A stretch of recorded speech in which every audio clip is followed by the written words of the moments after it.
And I was amazed that she did this after the fact, obviously, and slowly she talked me down, and about 10 to 12 minutes of trying to wrestle the knife away, I finally broke down into tears, released my grip on the knife, and we hadn't talked about it until about 4 months ago on my podcast. My audience wanted to hear her side, and I never even heard her side of the story. So I had her on as a guest, and I was blown away with her reaction to how she handled it and why she stayed. Wow. That's powerful. I want to hear that one day. So that was not that... Okay, so how long... That was your fiance at the time or girlfriend at the time? Yeah, girlfriend at the time. We'd only been dating about 5 or 6 months. So, I always went by and said, wow, I can't believe that, that she stayed. I mean, she could have turned around and said, like what most people would say, this guy's out of his mind. This guy's crazy. I don't need this. What am I doing in a relationship with this man? Who leaves somebody right after a suicide attempt, though? I'm just saying. Well, yeah, that's what I'm saying. Yeah, exactly. It was shocking to me. So, no, who would? I mean, it's kind of... In my head, that would be like the worst thing someone could do. It's like, yeah, you just try to kill yourself, so see ya. Well, yeah, but in the same token, you're probably processing in your own mind and saying, can I be a part of this? Not do I want, but can I be a part of this? Can I, have a stable relationship with an individual who's on the edge, who's, battling these demons? And, I'm sure that had to go through her mind. And what she said, basically, in one sentence in the podcast, my producer asked her and said, listen, what made you stay? Why did you stay?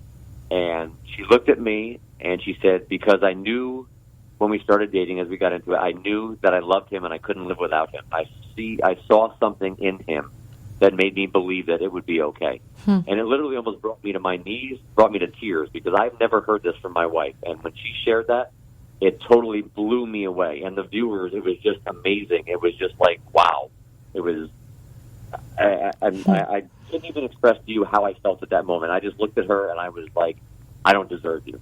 I don't deserve, to have you as part of my life. Even though I know I do, it's just like, wow, somebody cares that much. To know that someone cares that deeply, and that's deep, that makes you feel on top of the world. That makes especially like those that stick with you. She is the driving force behind everything that I do. I mean, it shows when someone sticks with you during the hardest times that they'll be more deserving of the time with you during your best times. Yeah, I agree with that. But was that you said there was 3 attempts. Was that your final one? No, that was actually the first one. That was the first time, 5 months in. The other one, one of the other ones was pills and booze, because I just didn't, I was thinking of a different way. Obviously when you attempt, you're thinking, okay, somebody stopped me this time, so if I do it this way, I can just pass out, fall asleep, and it'll be, quick and painless. I wasn't even thinking about that with the knife. I wasn't even thinking of pain. That didn't even faze me. I was like, you know what, I can end this real quick. I mean, I literally had it in my throat. I could have just, hit my jugular and it would have been over. He would have bled out in less than 30 seconds. He would have been done. You don't think about it. There's no coherent thinking. So you're not even thinking of what it's going to feel like, what it's going to, none of that comes into play. You just want to, your ultimate answer is, this is the best way, this is the only way. I've tried this, I've tried that. Nothing seems to help. I can't take the pain away. I can't bring these people back that I've lost. This is the way I want to go. And you know what? Everyone will be better without me. And what I've realized after multiple attempts and after getting to where I am is that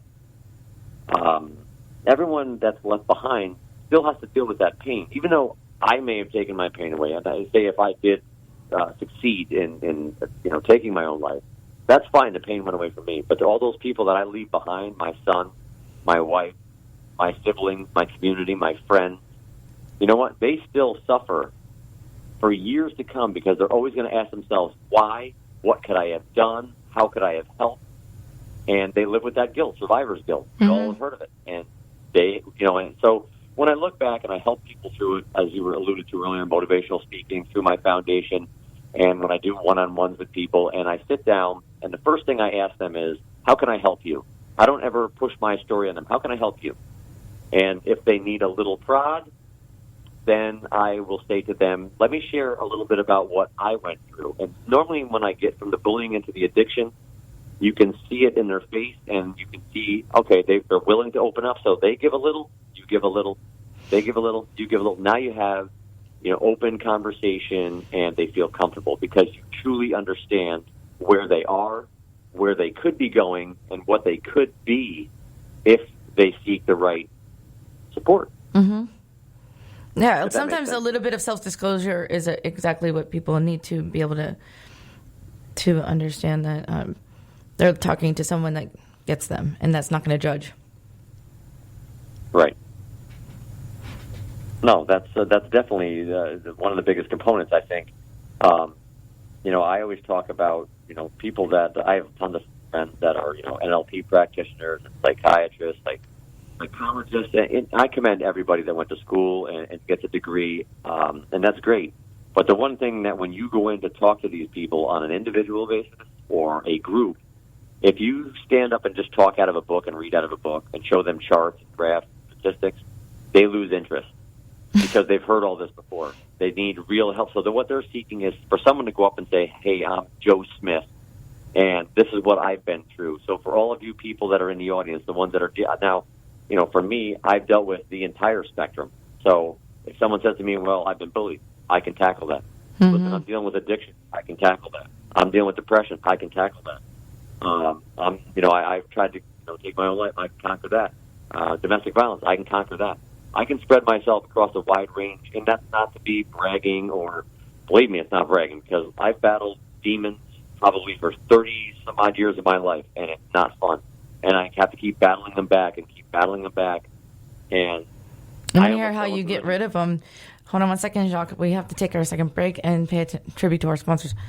We'll be right back. And I'm still curious on seeing how you battled that and how you got to where you are. We'll be right back after this. We will return to Moments of Clarity with Tiffany Warner after these messages. This is the Tan Talk Radio Network. SWAT Roofing would like to share some crucial information that is misunderstood by 60 to 70% of homeowners. Did you know that a damaged roof by hail or wind, in many incidents, can actually lower your premium instead of raising it when filing an insurance claim? After your new roof goes on, many premium-rated companies will want your policy to be with them and will offer the new incentives to get it. SWAT is a debt-free company with over 18 years in the Dallas-Fort Worth Metroplex. We believe in helping you fully understand the interpretation of your policy and the way it can work in your favor. Call today or go online at www.swatcontracting.com, or for a free roof inspection, call 214-449-9983. Hi, this is Tiffany Warner, your host of Moments of Clarity. Living with a mental health disorder is not easy. If you or someone you know are struggling with this, please know it's so important to seek treatment, and I'm here to help. Please visit the website at momentsofclaritywithtiffany.com to view blog posts and resources on this site to help educate and inspire you to take action, because there's no shame in seeking help for mental health. While you're there, please take a few seconds to sign up for my email list. You'll get some extremely valuable educational and entertaining content that can be sent right to your inbox each week. Plus, you'll also get instant and free access to my guide on managing your anxiety. You can also follow me on Twitter at MOC with Tiffany and at Facebook at Tiffany Warner. And once again, the website is momentsofclaritywithtiffany.com. Thank you so much for your support and for listening to your show, because change can only come when we stand together as one. Did you know that your physical health plays a big role in your mental health? Healthy minds and healthy bodies go hand in hand. The problem for many is finding the time and getting the results they want. X-Force Body is perfect for people with busy schedules, with a mission to inspire you to become leaner, stronger, and in the process healthier. X-Force Body coaches will encourage, motivate, and inspire you through every workout, helping you achieve the results you desire. Learn more about X-Force Body at the grand opening of their new location in South Tampa on May 8th from 5 to 7 p.m. For more information, visit www.xforcebody.com. Hi, this is Tiffany Warner, your host of Moments of Clarity. I'd like to give a shout out to musician-songwriter Don Lawson, who wrote, produced, and performed all the vocals and instruments on my Moments of Clarity theme song. Don gained his inspiration as a mental health counselor himself. He's always looking for artists to record his songs, and you can hear more of Don's music at reverbnation.com/Don Lawson. You can also check him out on Twitter at Don Lawson Music. Thank you so much, Don, for your contribution to Moments of Clarity and ending the stigma on mental health. It's awesome. This is the Tan Talk Radio Network. Now back to Moments of Clarity with Tiffany Werner, licensed mental health counselor. To engage in the conversation, call 866-826-1340. Here's Tiffany. Hey, welcome back. And if you're just tuning in, this is Moments of Clarity. I'm Tiffany Warner. I'm a licensed mental health counselor, and I'm your host. And today, my guest is telling about his journey and through depression, through addiction, through grief and loss, through so many things. And I want to welcome back Jacques Equier. Did I do it 3 times in a row? Tiffany.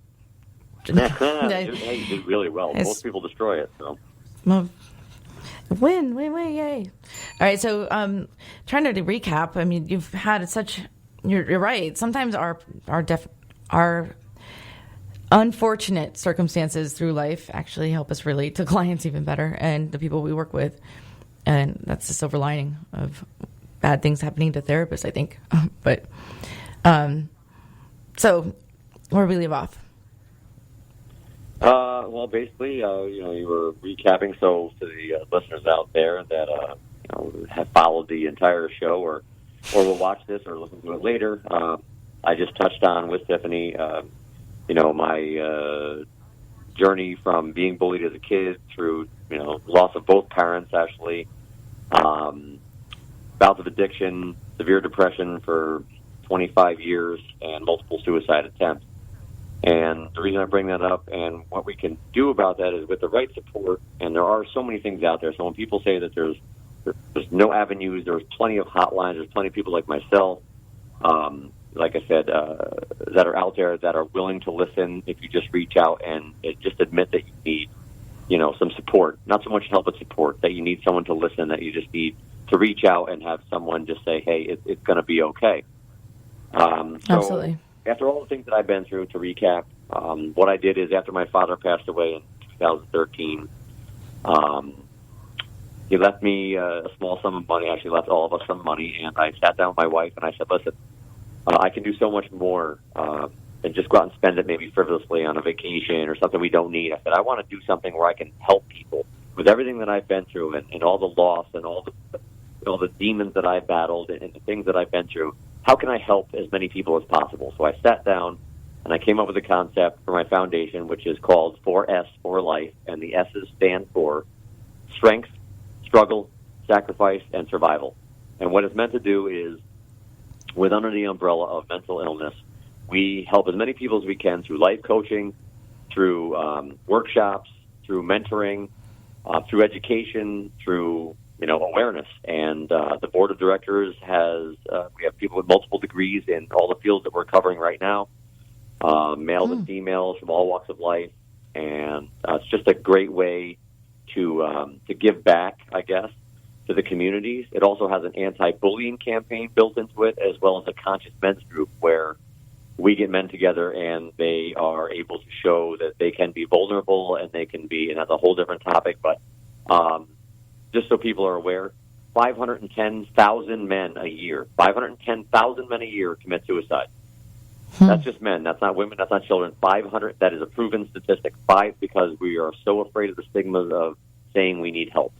Wow. So I'm telling everyone out there, if you need help, if you know someone that is just acting different, I'm not going to say funny, but acting different, then feel free to reach out to them, extend your hand, listen to them, sit down and talk with them. And if it really gets to the point where it's out of your control, reach out to someone. Look up the hotline. You can reach out to me. I don't really want to plug all my stuff, but if people want to reach out to me, plug away. That's what we're here to do. Where's 4S for Life? Where do you find that? Is it a website? There's a Facebook page and there's a website. There's a Facebook page and a website. I have a public figure page. But it's 4, the number 4, and then an S, and then the number 4, and then the word life. And then life. Yep. And, anyone from across the world, across the United States, if you want to reach out, you just want to talk, non-judgmental. You don't even have to tell me who you are, where you're calling from. If you just want to reach out, I am open and available 24 hours a day, 7 days a week. I'll get back within 10 minutes. Wow. I know what it takes. I know what it's